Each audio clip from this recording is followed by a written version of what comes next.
barani Afrika unapaswa kuonyesha ubora wako.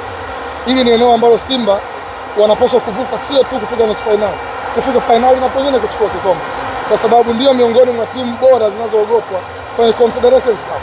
Sasa kama ukufika nusu finali uko kwenye kundi bora, unataka kufika nusu finali lini tena? Kwa hiyo nafikiri wana deserve kufika hapo walipofika. Nafikiri leo technical nini ambacho kilisababisha Simba kukwama kumaliza mchezo kwa dakika 90 kwa kwenda.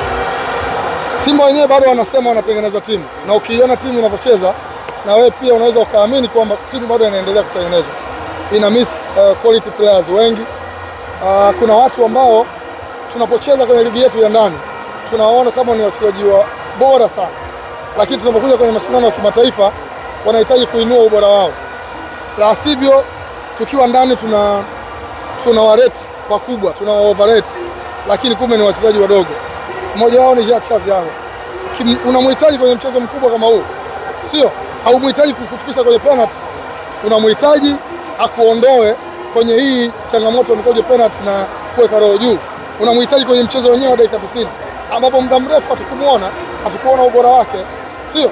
Kwa hiyo kama una mchezaji wa namna hiyo unapata tabu. Imagine kama watapita Zamalek ambao Simba waliwaondosha mwaka 2003.